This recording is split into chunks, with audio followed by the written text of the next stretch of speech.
And I used to be one of the top soccer player in my community.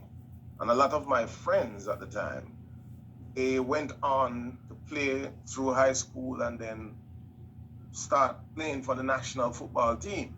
So if it wasn't for music, I'm sure that's what I'll be doing, playing soccer, you know, up to professional level. But music to me is life itself. I love music so much.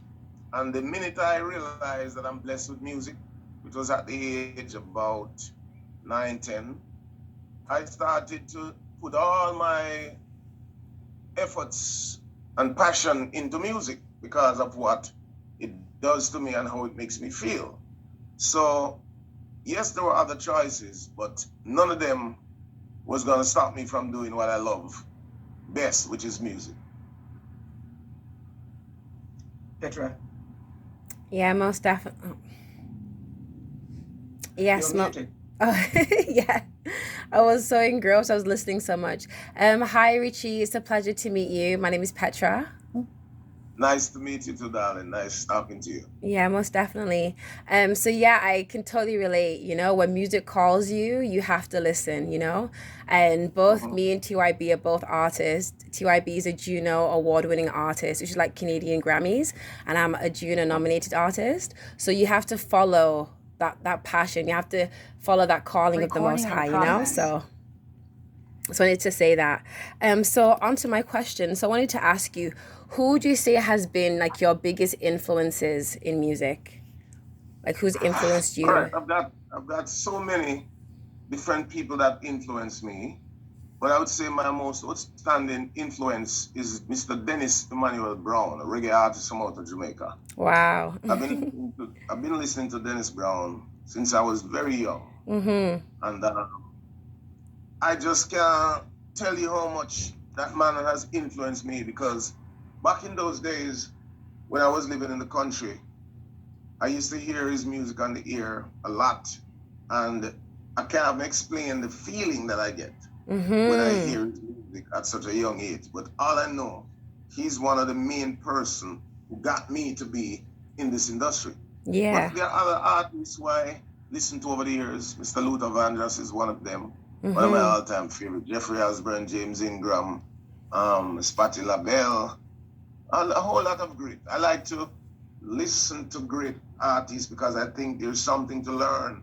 from the greatness of all these wonderful people. So my list of influences is endless, but Dennis Brown is the main influence in my musical career.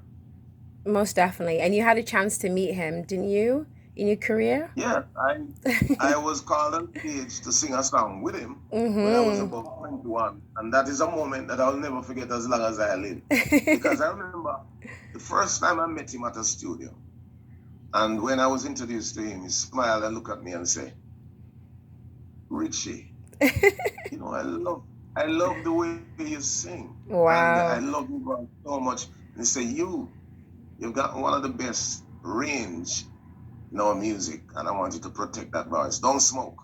I'll never forget that. That's amazing. I love that. That's so amazing.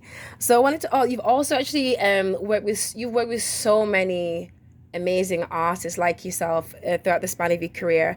And I know in the '90s you're actually a part of a Grammy Award-winning group that I know of because I'm born in England in the UK. So I know you're a part of Soul to Soul. Can you just speak about your experience with Soul to Soul and also the song Joy and how it came about? Okay.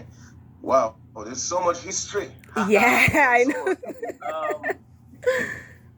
The song Joy, how it came about, and how this whole soul to soul thing came around Mm-hmm. was I was on tour in England, myself and Shabaraks, Yeah. who we used to be under the same management, Spec Shang, with a guy Nice. called Specialist. Mm-hmm. And we were in England performing in Brixton Academy, where we're doing two shows. One Mm-hmm. like from 7 to 11, and one from 11 till about 2. Yeah. And I was performing the first show. I was performing on stage, and the place was going crazy. I can remember.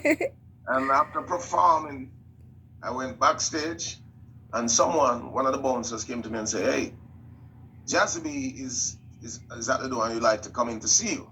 Now, Jazzy B is the leader for Soul to Soul. Mm-hmm. Soul to Soul, the biggest group in the world at that time. Yeah, yeah. So I looked at the bouncer and said, who is he out there to me? Jazzy B. I said, all right, Jesus is my uncle. Because I was so sure that he was lying to me and he was just running a joke. Yeah, yeah. But then I realized that he was dead serious. So I just casually said to him, well, tell Jazzy B to come. And lo and behold, as Jazzy B just came around the corner and said, Richie, what's up, boss? And usually people have this thing that they start a conversation by telling me about my voice. Mm-hmm. You know, which I think is a tremendous blessing now that I look in retrospect. Say, man, your voice was coming out that speaker on us while we're out, in the crowd listening to you. So, wow, thank you very much. But I was there trying to maintain my composure, but I really want to scream out. It's just Yeah. Mm-hmm. So I said, man, you know, we'd love to talk to you about some musical business. Who is your manager? Who can I talk to? So I said, all right, let me get him. So I called the manager and we started talking.